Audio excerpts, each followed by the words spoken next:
ये देश ऐसा है जो राम के नाम से चलता है। सुबह होती है तो राम के नाम से होती है, शाम होती है तो राम के नाम से होती है। पर आजकल जब समाचार पत्र हम खोलते हैं सुबह, और पीएस सिंह जी 2 मिनट बातचीत, समाचार पत्र सुबह खोलते हैं और देखते हैं कि army is sexual assaulter and a rapist, ऐसा कहा जाता है। Stone pelters are innocent children, students, ऐसा कहा जाता है। अर्बन नक्सलिज्म के लिए पूरा समाज खड़ा हो जाता है।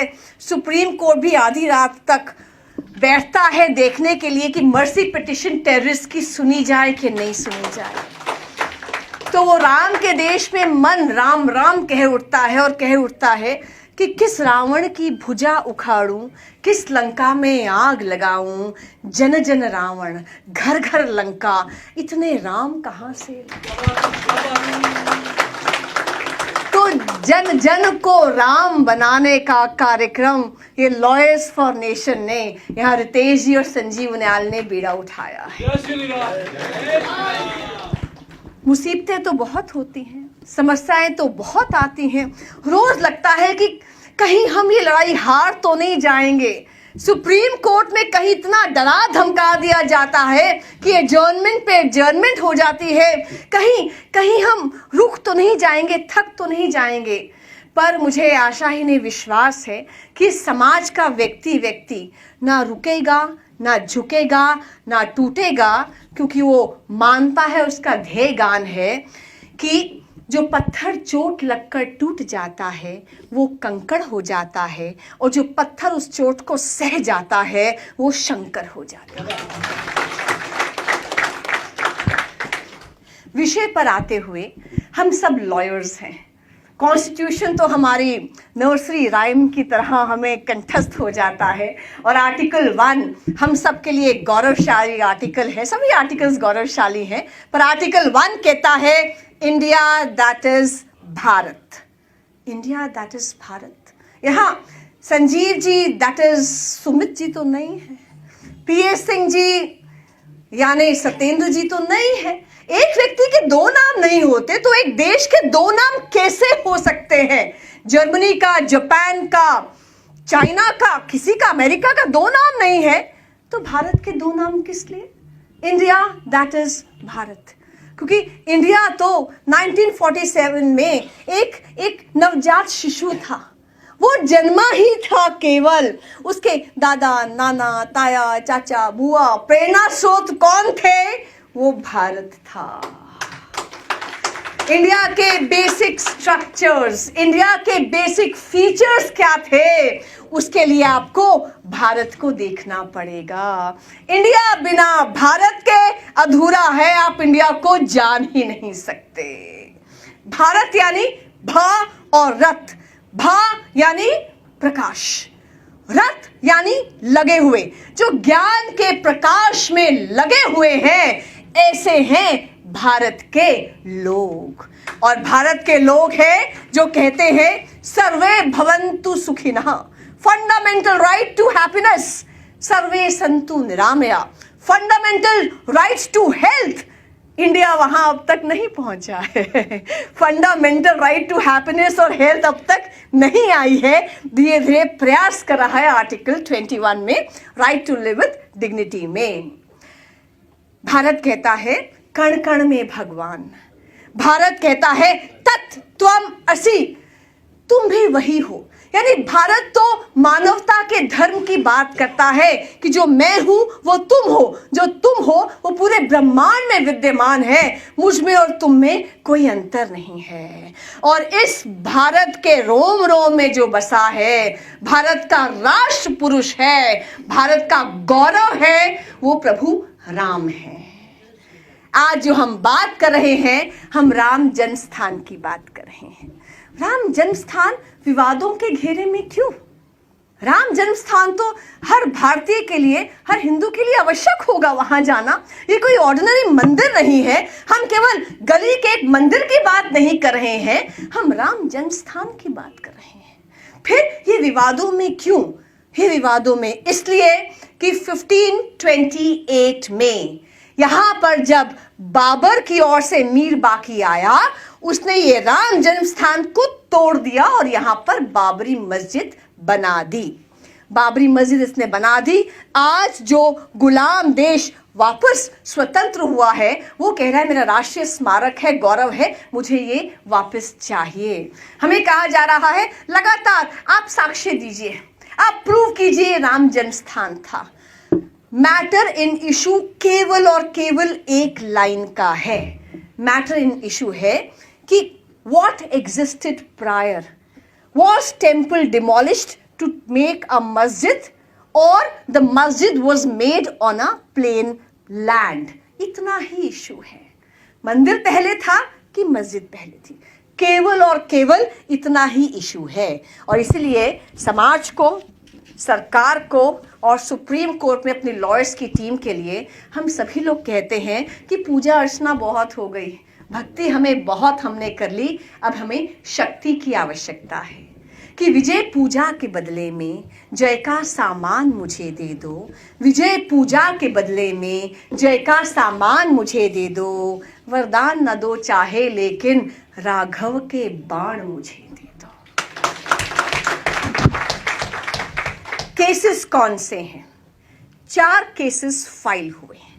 पहला केस आया जनवरी 1950 में गोपाल सिंह विशारद का। गोपाल सिंह विशारद ने कहा ये ताले के अंदर मूर्तियां हैं रामलला की, मैं रामलला का भक्त हूं, मुझे यहाँ पूजा अर्चना रोज करनी होती है, दर्शन करने होते हैं रामलला के, कोई व्यक्ति या प्रशासन इसमें हस्तक्षेप नहीं कर पाए, grant me injunction. He was granted injunction कि आप बिना इंटरफेरेंस के दर्शन कर सकते हो। दूसरा केस आया 1959 में निर्मोही अखाड़े का। क्या हुआ? उन्होंने कहा हम तो सदियों से रामलला के इस मंदिर की एडमिनिस्ट्रेशन कर रहे हैं, इसकी एडमिनिस्ट्रेशन मैनेजमेंट हमारे पास होती है, सारा चंदा हमारे पास आता है, सरकारी रिसीवर को हटाइए, सारा चंदा हमें दीजिए और इसकी मैनेजमेंट हमारे पास दीजिए। ये दूसरा केस था। तीसरा केस सुन्नी वक्फ बोर्ड का। 18 दिसंबर 1961 को यूपी सुन्नी वक्फ बोर्ड ने केस फाइल किया, declare this to be a public mosque, remove the idols, declare the surrounding ground to be graveyard. Graveyard की प्रेयर हटवा ली, 2 प्रेयर्स रह गई, declare this to be a public mosque, और यहां से जो आइडल्स है रामलला की उनको हटा ली जाएं। चौथा केस फाइल हुआ 1986-87 में, जो मेन केस था, जो रामलला की ओर से फाइल हुआ, उनके नेक्स्ट फ्रेंड देवकी नंदन अग्रवाल ने फाइल किया। रामलला हमारे यहाँ कहते हैं कि जो मूर्ति होती है कि वो केवल पत्थर नहीं होता, मृत पत्थर, उसमें जब मंत्र फूंक दिए जाते हैं तो प्राण प्रतिष्ठा उसकी हो जाती है, वो जीवित प्राणी होती है। मूर्ति यानी डेटी कैन स्यू, वो लीगल केस फाइल कर सकती है। यहाँ रामलला की मूर्ति अगर 70 फीट की भी बन जाती है, वो परपेचुअल माइनर स्टेट में ही रहेगी, क्योंकि रामलला है, बचपन के राम जी की अवस्था है। तो राम जी तो माइनर है, वो तो खुद केस फाइल नहीं कर सकते हैं, उनको एक नेक्स्ट फ्रेंड की जरूरत है। उनके नेक्स्ट फ्रेंड यानी उनके दोस्त बने देवकी नंदन अग्रवाल, रिटायर्ड एडीजे। उन्होंने केस फाइल किया रामलला के बेसिस पर। उन्होंने कहा मैं रामलला का नेक्स्ट फ्रेंड, ये मेरा जन्म स्थान, यहाँ मेरा भव्य मंदिर था, उस मंदिर को तोड़ दिया गया, अब मैं चाहता हूं कि यहां पर बड़ा मंदिर बने, क्योंकि ये मेरी जमीन है और माइनर के खिलाफ कोई भी एडवर्स पोजेशन नहीं हो सकता। ये चारों केसेस को क्लब कर दिया गया। क्लब होके इलाहाबाद हाई कोर्ट में ये सब केसेस सुने जा रहे थे। तभी 1992 6 दिसंबर को वहां कार सेवा हो रही थी और जो कार सेवक है वो वहां गुंबद पर चढ़ गए, हाथों से, ईंटों से, सरियों से, पैरों से जो गुंबद था वो जमींदोज हो गया। तो आज वहां बाबरी मस्जिद नाम की कोई चीज नहीं है। आज वहां पर टेंट के अंदर रामलला है और वहां छोटा मंदिर है। तो अब मंदिर नहीं बनाना, मंदिर को भव्य बनाना है, इतनी सी बात है। 7 जनवरी 1993 में सेंट्रल गवर्नमेंट ने उस डिस्प्यूटेड जगह के आसपास 67 एकड़ को एक्वायर कर लिया लैंड को। इस पूरे 67 एकड़ लैंड में 1 इंच भी किसी मुसलमान की जमीन नहीं है, सारे मंदिर हैं या सारे हिंदुओं की जमीन है। 1993 में इसी एक्विजिशन के खिलाफ केस फाइल हुआ। इस्माइल फारूकी जो अयोध्या का निवासी था, उसने केस फाइल किया। उसने कहा मेरे मस्जिद की जमीन है, सरकार एक्वायर कैसे कर सकती है, मस्जिद की जमीन कैन नॉट बी एक्वायर्ड। 1-1.5 साल तक इसमें बहस हुई, लंबी बहस चली, आर्ग्यूमेंट्स किए गए।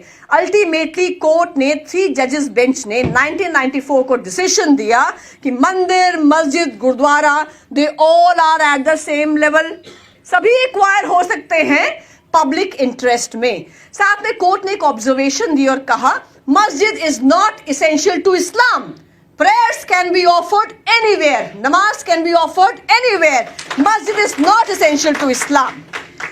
तो उसके बाद ये केसेस चलते रहे और अब जाकर बहुत इंपॉर्टेंट होता है 7 जनवरी 1993 में प्रेसिडेंट ऑफ इंडिया ने एक रेफरेंस किया सुप्रीम कोर्ट को और कहा कि सुप्रीम कोर्ट हमें बताइए कि पहले क्या मंदिर था, मंदिर को तोड़कर मस्जिद बनाई गई या मस्जिद बंजर भूमि पर बनी है।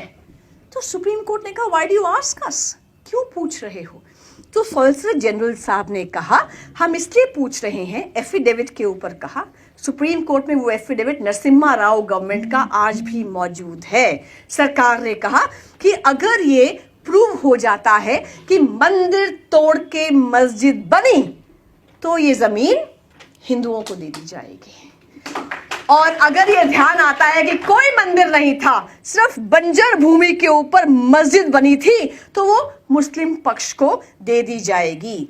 उसके बाद ये जानने के लिए कि जमीन के नीचे क्या है, 2003 में इलाहाबाद हाई कोर्ट ने ऑर्डर किया एएसआई को कि आप रेडार तरंगों के द्वारा नीचे फोटोग्राफी कराइए, आप देखिए नीचे है क्या। अब वो करे कौन, हिंदुस्तान में ये एक्सपर्टीज किसी के पास थी नहीं, तो कनाडा से एक्सपर्ट्स बुलाए गए। कनाडा के एक्सपर्ट्स आए, उन्होंने रेडार फोटोग्राफी से देखा, नीचे तरंगों से फोटोग्राफी की और पाया पिलर्स थे, स्लैब्स थी, कुछ मूर्तियां थी। तो ध्यान आया और डिग की जाए और एक्सकवेशन किया जाए। लगातार खुदाई की गई तो 50 से ऊपर पिलर्स मिले, इक्वी डिस्टेंट पिलर्स मिले। जो मंदिर के सबसे ऊपर का पोर्शन होता है वो गिरा हुआ, उसमें गुंबद एक और उसका शब्द होता है, वो उसमें दबा हुआ मिला। गणेश जी की, राम जी की, शिव जी की, सबकी मूर्तियां मिली। ऐसा लगा ध्वस्त करके मंदिर को उसके बाद मस्जिद यहां पर खड़ी की गई। तो उन्होंने कहा, दूसरी पार्टी ने, नहीं नहीं हो सकता है भूकंप आया हो।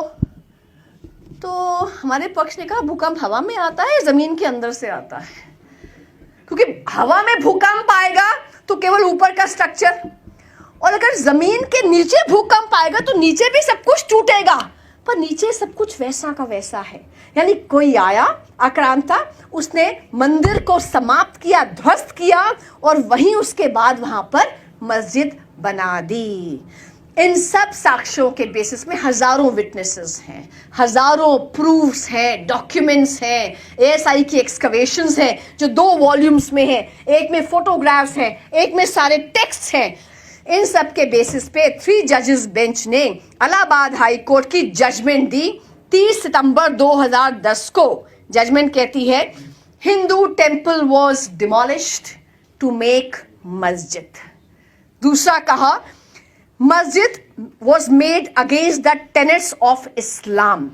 तीसरा कहा कि बंजर भूमि पर मस्जिद नहीं बनाई गई। चौथा कहा डिस्प्यूटेड साइट इस रामलला जन्म स्थान, और केवल एक डोम ही, एक गुंबद ही नहीं है, ये पूरा जो एरिया है, ये पूरा एरिया पवित्र है, आराध्य है। तो इस पूरे एरिया को ही हम डेटी कहेंगे, हम देवता कहेंगे। सुन्नी वक्फ बोर्ड का केस डिसमिस कर दिया गया, निर्मोही अखाड़े का केस डिसमिस कर दिया गया। सिर्फ और सिर्फ रामलला ही जीते हैं इस केस में। सुन्नी वक्फ बोर्ड और निर्मोही अखाड़े के केस में कहा गया matters dismissed, no relief granted. लेकिन उसके बाद 1/3 पार्टीशन कर दिया गया। 1/3 रामलला को, 1/3 सुन्नी वक्फ बोर्ड को, 1/3 निर्मोही अखाड़े को। पार्टीशन सूट तो था ही नहीं। विवाद था कि इस भूमि का मालिक कौन, किसी ने पार्टीशन मांगा नहीं था। तो तीनों ने विदिन 3 मंथ्स अपील फाइल की, जो दिसंबर 2010 में सुप्रीम कोर्ट में अपील पहुंची। और फर्स्ट हियरिंग पे सुप्रीम कोर्ट ने कहा व्हाई वाज द लैंड पार्टीशन्ड। उसके बाद से लगभग 8 साल से ये अपील पेंडिंग है। 1.5 साल पहले अगस्त 2017 में सुप्रीम कोर्ट के सामने केस आया, तो वहां से जो कम्युनिस्ट और कांग्रेस के लॉयर्स आए थे, वो कहते हैं 14,000 केस है, हिंदी में है और उर्दू में है, इनको ट्रांसलेट करने में 1-1.5 साल लग जाएगा, आप 1-1.5 साल बाद की हियरिंग दे दो। योगी गवर्नमेंट से हम 4 महीने में ट्रांसलेट कर देंगे। 4 महीने में योगी की, यूपी की गवर्नमेंट ने उनको ट्रांसलेट करके इंग्लिश में रिकॉर्ड पर लगा दिया। कांग्रेस और कम्युनिस्ट के एडवोकेट्स ने कहा आपने दे दिए हैं क्या, हमें तो मिले नहीं। तो प्रूफ दिखाया, आपके एडवोकेट ऑन रिकॉर्ड को दे दिए हैं। अच्छा हमने पढ़े नहीं। तो यहां से कहा तुम्हें पढ़वाएंगे क्या। तो उन्होंने कहा आप जो ये हियरिंग है इसको 2019 के बाद पोस्टपोन कीजिए। जज ने कहा इनमें से पॉलिटिकल पार्टी कौन है, निर्मोही अखाड़ा पॉलिटिकल पार्टी है, रामलला पॉलिटिकल पार्टी है, या Sunni Waqf board political party है। ये तो जमीन का विवाद है, इसमें 2019 इलेक्शन से क्या लेना देना। फिर कहा गया कि नहीं इससे तो बीजेपी को फायदा होगा। जज ने कहा मैं ना पॉलिटिकल सबमिशन सुनूंगा ना रिलीजियस सबमिशन सुनूंगा, ये हमारे लिए केवल लैंड डिस्प्यूट है। फिर कहा गया 3 जजेस ने 5 या 7 जजेस को रेफर कर दो। आप लोग भी लॉयर्स हैं, आप चूज करते हैं कि बेंच कौन सी होनी चाहिए, कौन सा जज बेंच में बैठना चाहिए, 3 जजेस की होगी या 5 की होगी या 7 जजेस की होगी। क्या आप धमकाते हैं जजेस को, हमारी बात नहीं मानी गई तो हम इम्पीचमेंट कर देंगे। और मुझे नहीं लगता आप में से किसी भी लॉयर ने आज तक कोर्ट में कहा होगा जज साहब आप हमारी बात नहीं मान रहे, हम वॉक आउट करते हैं। ये सब दलीलें राम जन्मभूमि के केस में डिले करने के लिए कि ये हेयरिंग पे ना आए, ये दी गई। राजीव धवन जी ने तो अपना सीनियर का गाउन ही छोड़ दिया, मैं तो प्रैक्टिस ही छोड़ता हूँ, क्योंकि इतनी लड़ाई झगड़ा वहां पर कोर्ट के अंदर हो रहा था। किस लिए? हमारे यहाँ देखिए, हम लॉयर्स कहते हैं कि if you are strong on facts you hammer the facts, if you are strong on law you hammer the law, and if you are strong on nothing then you hammer the table. तो यही सब supreme court में हुआ और सब lawyers देखे थे कि प्रेस कॉन्फ्रेंसेस चल रही हैं और क्या क्या चल रहा है, हियरिंग के अलावा सब कुछ चल रहा है। तो 29 दिसंबर को जब हियरिंग पे केस आया, एक्सपेक्ट कर रहे थे कि डे टू डे हियरिंग होगी। उस समय जब यूपी गवर्नमेंट के लॉयर्स खड़े हुए, यहाँ से तुषार मेहता जी सॉलिसिटर जनरल हमारे खड़े हुए और सबने कहा कि हियरिंग आप जल्दी कीजिए। कोर्ट ने कहा नहीं, the bench, the appropriate bench will listen to this case in January and appropriate bench will be formed in January. तब यूपी के और सरकार के वकील ने कहा कि आप जल्दी इस केस को कर लीजिए। तो जो उस समय चीफ जस्टिस साहब ने कहा we have our own priorities. इससे मुझे लगता है कि हम सभी बहुत आहत हुए।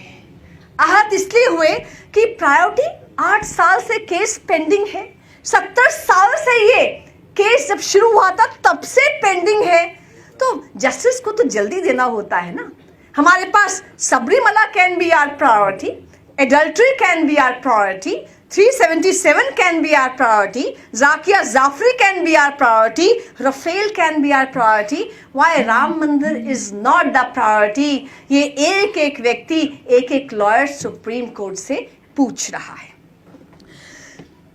एक बात और कहूंगी, लोग कहेंगे इलेक्शन से पहले हमेशा राम मंदिर की बात शुरू कर देते हैं। तो इलेक्शन तो 2019 में है, उससे पहले 2014 में हुआ था। ये लड़ाई 500 साल पुरानी है।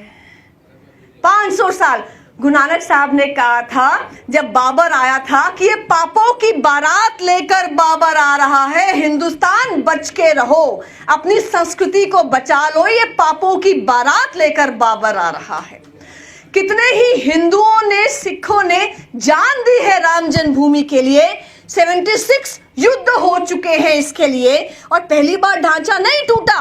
आप रिकॉर्ड्स उठा के देखिए, 1934 में ऐसे ही लगातार वहां पर जब आक्रमण किया जा रहा था इस ढांचे के ऊपर, इस ढांचे को पूरी तरह ध्वस्त कर दिया गया था।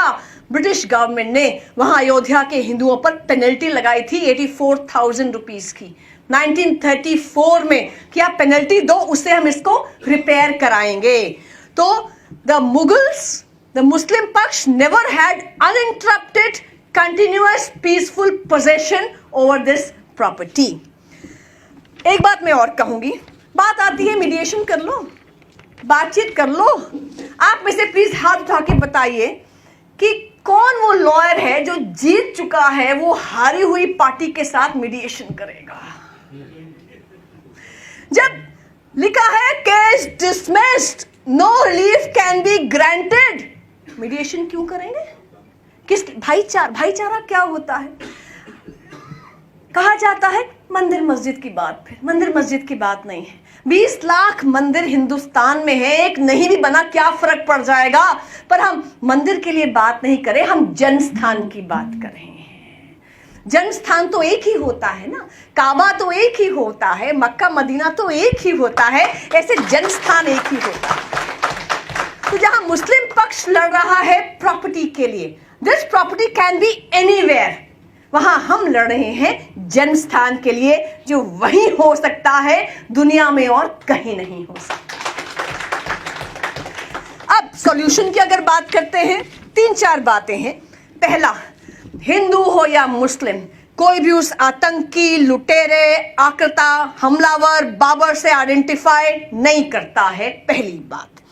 दूसरी बात, अगर कोई भी विवादित जमीन होती है, डिस्प्यूटेड लैंड होता है, अगर वहां से नमाज अदा की जाती है तो अल्लाह उस नमाज को कबूल नहीं करता है, ये दूसरी बात। तीसरी, Sunni Waqf board case dismissed, Nirmohi Akhara case dismissed, ASI की खुदाई में राम, कृष्ण और गणेश जी की मूर्तियां निकल रही हैं। गवर्नमेंट ऑफ इंडिया का, यूपीए गवर्नमेंट का, नरसिम्हा राव गवर्नमेंट का एफिडेविट सुप्रीम कोर्ट में है कि अगर ये प्रूव होता है कि पहले मंदिर था तो जो जमीन है वो हिंदुओं को हैंड ओवर कर दी जाएगी। मुस्लिम्स का व्हाइट पेपर में जो सुप्रीम कोर्ट में दिया गया है, उसमें लिखा हुआ है कि अगर यहां पहले मंदिर निकला तो हम अपना क्लेम छोड़ देंगे। इसलिए जो आपने अंडरटेकिंग्स दी हैं उस पर खड़े रहिए, उसकी बात कीजिए।